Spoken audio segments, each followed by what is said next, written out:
अस्सलाम वालेकुम शराद भाई, क्या हाल है? वालेकुम सलाम, अल्हम्दुलिल्लाह। शराद भाई, आज आपसे एक सवाल करने जा रहा हूँ पाकिस्तान की सियासी हालात के बारे में। आज पाकिस्तान तहरीक इंसाफ के रहनुमा जनाब इमरान खान साहब के घर पे छापा मारा गया है, हमला हुआ है, तो इसके बारे में आपकी क्या राय है? बग़ैर ख़वातीन के, अंदर घर में ख़वातीन भी मौजूद थी, इसके बारे में आपकी क्या राय है? मतलब इस तरह के छापा मारना चाहिए?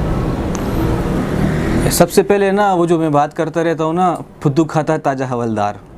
जब तक इमरान खान साहब घर में मौजूद थे और उनकी फ़ोर्स जब तक बाहर मौजूद थी, आपने 2-3 दिन देखा होगा कितना तमाशा लगाया इन लोगों ने। तो इसमें सबसे पहले तो रियासत की नाई ली है, और जिस अदालत ने ये फ़ैसला सुनाया था, जिस अदालत ने इसको बुलाया था, सबसे पहले तो मैं वहाँ सवाल खड़ा करता हूँ कि अदालत के कहने पर भी अगर एक बंदा अदालत में पेश नहीं होता तो रियासत की रिट कैसे कायम रहेगी? तो पहली बात तो ये कि रियासत की रिट को बार बार चैलेंज किया गया खान साहब की तरफ से, और खान साहब जब तक उनके अपने सिपाही बाहर मौजूद थे या उनकी फ़ौज मौजूद थी, उस वक़्त तक पुलिस कुछ नहीं कर सकी। तो आज जब ये यहाँ से चले गए और फिर शायद ये लोगों को दिखा रहे हैं कि हम रियासत की रेट को बहाल कर रहे हैं। यूँ मैं बार बार लफ्ज़ कहता रहता हूँ ना, फुद्दू खाता ताजा हवलदार, ये आप जहन में रखा करें हर दफ़ा। तो अभी ये लोगों को समझा रहे हैं कि हम ये कर सकते हैं, जबकि आज ना वो खान साहब घर के अंदर मौजूद है और ना उसकी बाहर लोग मौजूद हैं। कुछ चंद अफराद थे, मैंने वीडियो देखी है अभी, कुछ चंद अफराद मौजूद थे जिनको पकड़ के और बाहर से दीवार गिरा दी। तो इससे क्या रियासत की रेट कायम रहेगी? कभी भी नहीं। तो इसके बारे में मतलब ये आप किसकी कमज़ोरी हो सकती है? हुकूमत वक्त की कमज़ोरी है या अदालतों की कमज़ोरी है? दोनों की है, रियासत की भी है, अदालतों की भी है। अदालत इसको बुला रही है और वो आ नहीं रहे, इसका मतलब ये है कि अदालतें भी हमारी शायद कमज़ोर नज़र आ रही हैं। अभी मैं ज़्यादा खुल के बोलूँगा तो फिर मसाइल हो जाते हैं। अच्छा, बाकी पाकिस्तान के मुल्की निज़ाम के बारे में आप क्या कहेंगे? निज़ाम का तो बेड़ा गर्क है। निज़ाम का हाल वो ये समझ लें कि अगर कुछ सबसे कम अल्फाज में आपको समझाने की कोशिश करूं कि घटिया तरीन निज़ाम अगर देखा जाए तो पाकिस्तान के अंदर है।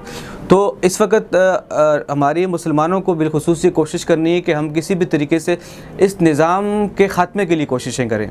वो कोशिश करें जिसको हम जिहाद कहते हैं।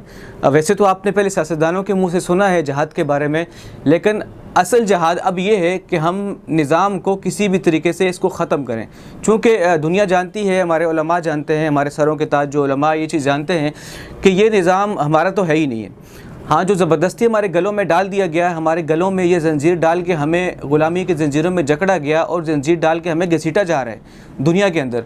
तो इस निज़ाम को अगर हम कोशिश करें, सबसे पहले तो ख़ात्मे की कोशिश करें, चाहे वो सियासी लीडर हो या चाहे कोई मजहबी लीडर हो।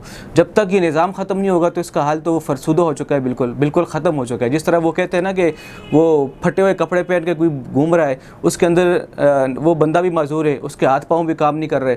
तो इस तरह का ये बिल्कुल ऐसा निज़ाम है कि ना इसके हाथ हैं, ना पाँव हैं, ना टांगे हैं, ना सारे हैं, कुछ पता नहीं है किस तरफ जा रहा है।